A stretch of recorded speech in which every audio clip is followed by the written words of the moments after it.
बिहार चुनाव में एनडीए की प्रचंड जीत ने कई नए समीकरण गढ़ दिए हैं। साथ ही साथ कई सियासी मिथकों को भी तोड़ा है जो सवाल चुनाव से पहले नीतीश कुमार को लेकर उठाए जा रहे थे।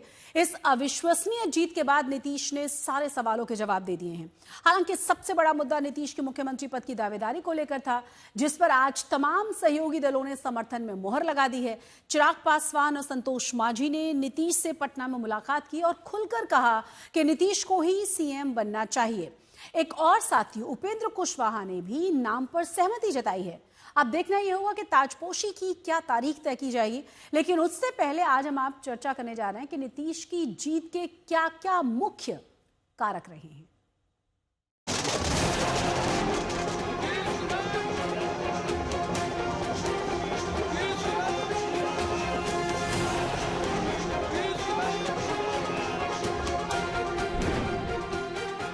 दसवीं बार मुख्यमंत्री बनेंगे नीतीश कुमार।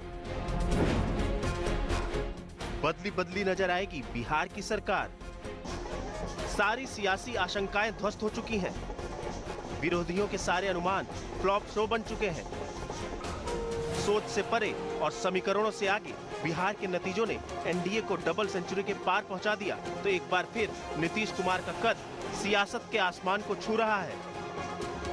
लेकिन इन सब के बीच एक सवाल जो पटना से लेकर दिल्ली की सियासी फिजा में तैर रहा है कि क्या नीतीश कुमार ही बिहार के मुख्यमंत्री बनाए जाएंगे। चुनाव से पहले भी ये सवाल उठा था, लेकिन इसका जवाब एनडीए के हर नेता की तरफ से एक ही आता था कि चुनाव नीतीश कुमार के नेतृत्व में ही लड़ा जा रहा है और सीएम फेस भी वही है।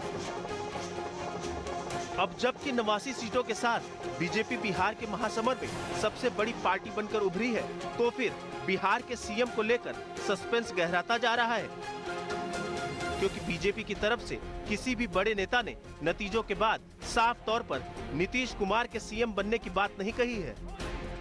हालांकि बीजेपी मुख्यालय में स्वागत समारोह के दौरान पीएम मोदी ने इसे सुशासन की जीत बताते हुए नीतीश समर्थकों का मनोबल जरूर बढ़ाया था। आज सिर्फ एनडीए की विजय ही नहीं हुई है, ये लोकतंत्र की भी विजय है।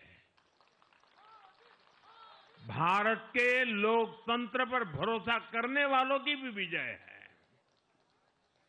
इस चुनाव ने भारत के चुनाव आयोग पर जनता के विश्वास को और मजबूत किया है। एनडीए का हिस्सा रहते हुए भी बिहार में कानून व्यवस्था पर सवाल उठाने वाले चिराग पासवान प्रचंड जीत के बाद नीतीश कुमार से मिलने पहुंचे और उन्हें बधाई दी। इस मुलाकात के बाद उन्होंने पत्रकारों से बातचीत में नए सीएम को लेकर कोई राय नहीं रखी, लेकिन जब आज तक ने उनसे खास बातचीत की तो सुनिए इस बारे में उनका क्या कहना था। सीएम उन्हीं को बनना चाहिए, नीतीश कुमार को। बिल्कुल बनना चाहिए। एनडीए की प्रचंड जीत के बाद जेडीयू नेता और केंद्रीय मंत्री ललन सिंह ने जरूर कहा है कि बिहार में सीएम पद की कोई वैकेंसी नहीं है। सर, चेहरा सीएम के फेस के सिर्फ नीतीश कुमार बता तो दिए हैं कि कोई वैकेंसी नहीं है। सर, तीन डिप्टी सीएम की चर्चा हो रही है, इस पे क्या कहेंगे सर? आपका नरेटिव। ठीक। हम लोग 2020 में भी नीतीश जी के नेतृत्व में चुनाव लड़े और नीतीश जी का मुख्यमंत्री घोषणा किया। 43 सीट था और हमारा 74 सीट था।